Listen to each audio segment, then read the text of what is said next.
Hey, I'm HELLORODNEY. Thanks for clicking on my video.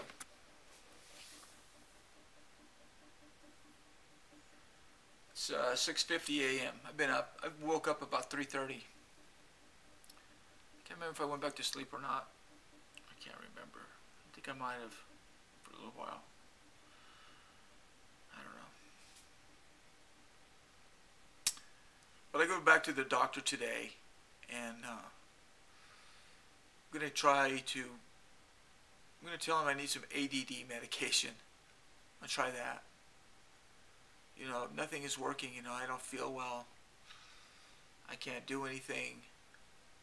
You know, I have nobody to take care of me. You know, it's not like I've got like a freaking trust fund, you know, or a rich wife or some shit like that, you know. I'm on my own over here.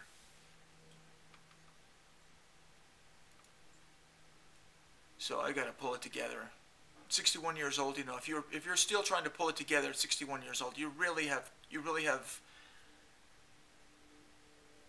not focused.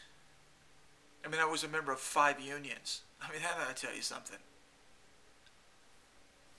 But I just don't, you know, I can't focus. I can't do anything very long because it just, you know, I just get to the point where I just can't face it anymore. It's like, what am I doing? I'm doing this.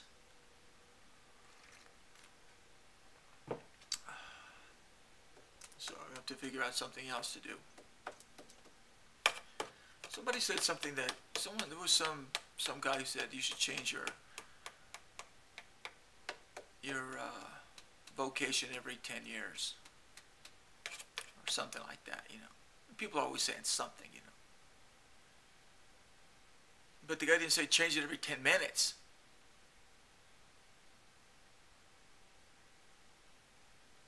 So there's a problem going on. It's definitely a problem.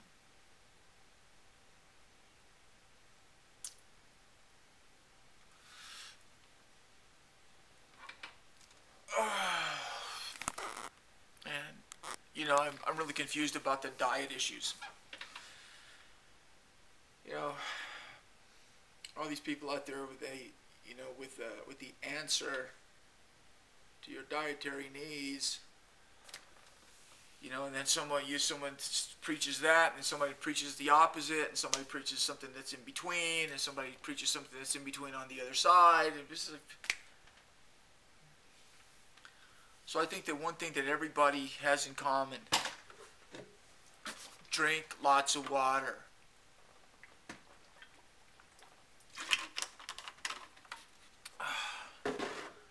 So I'm going to start off by drinking water. More water, more water, more water. I need more of a vigorous exercise, but I can't do that. I can't even get out of the freaking house and go walk. I used to really enjoy walking. I didn't want to do that. It's beautiful out right now.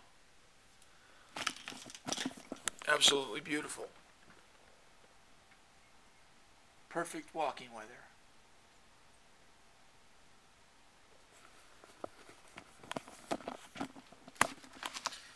So I should put on my shoes and go for a walk.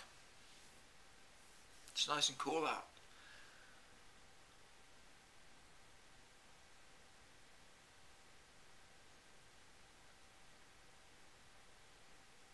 The appointment is at 2:30.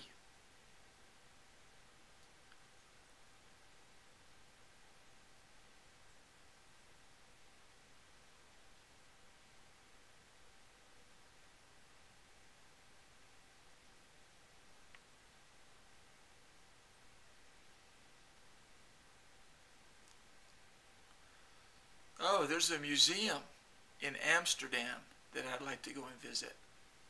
Can't remember the name of the museum. But it's a museum where they have a lot of beads. There's a called the Sick Company. I guess they made trade beads. Or I don't know if they made them or they just traded them, but they've got supposedly, I think they have a big collection of these beads.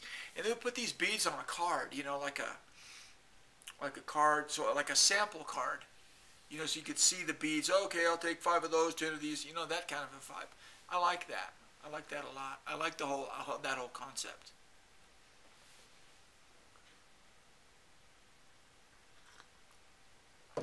sort of like a line. Make these for, like make these for a year and then change, whatever. There's this other thing that I like, are these things called, millefiori, not millefiori, murini. Millefiori is a type of murini. Well, yeah, it is. But it's where you put words, where you can make something that has words, and it's real small in glass, because you make it big, and then you draw it out like taffy, and it turns out to be real small. All the stuff I've seen is a very complex process, very complex. There's got to be an easier way to do it.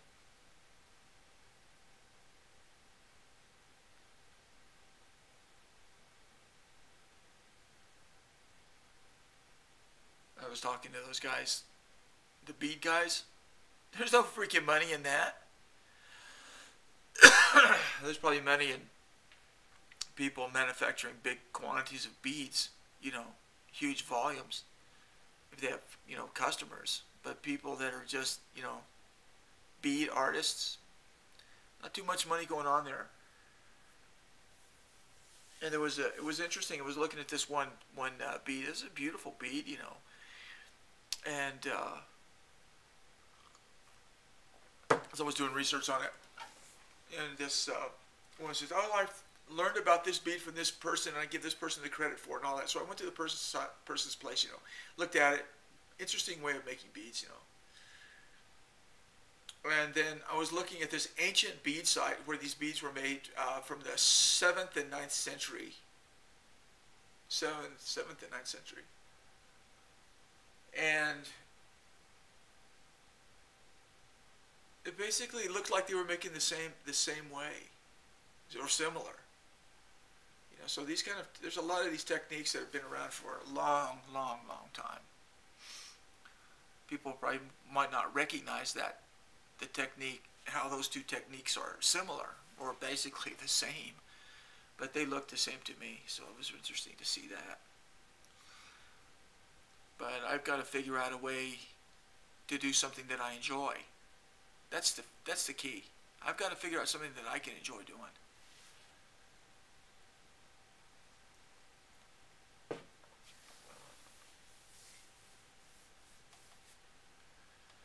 It has to be enjoyable. If it's not enjoyable, then what's the freaking point, right? Seriously.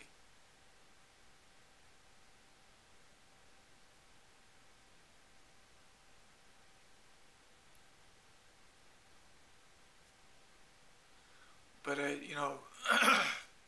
sometimes I think about people that make cheese. They do exactly the same thing every day. They just go in there and do their thing, making cheese or whatever. Those people that make the same things every day, and there's a beauty in that. And I think if it's your art form, if you really love it, then it's okay. I mean, if you're just a slog, putting the cream cheese on the freaking donut or something like that, that sucks. But if you're making something that's good, it was this guy, it was on Anthony Bourdain, this couple, they live in New Jersey, and they make cheese. The way they made it is beautiful. They have their own cows, all grass-fed cows, because they said this is very important. They couldn't find milk from grass-fed cows, so they had to get a little farm and have their own cows, because everybody was feeding the cows grain to increase the production of the milk, which is understandable. But they said that the grass-fed milk is different than the grain-fed milk, and it's better for cheese, I guess. Better taste, so that was an interesting thing. And they also make bread. So it was kind of neat. Bread makers, that's a neat thing too. If you're making really interesting bread, if you're making, freaking white Wonder bread, that's not too cool. It sucks, actually. If you're making, bread that you put in a freaking oven, brick oven or something, making it really beautiful, man, that's got to be pretty interesting. I don't know. I don't know. I don't know. So anyway, I go and get my thiglobulin checked today, which should have been checked every 6 months after the surgery. Every 6 months I should have had that test. But my doctor didn't know about it. And I didn't know about it. That's a problem, you know. You put your faith in doctors, and you know they don't know everything. So I'm really happy that I ran into this lady from Daika.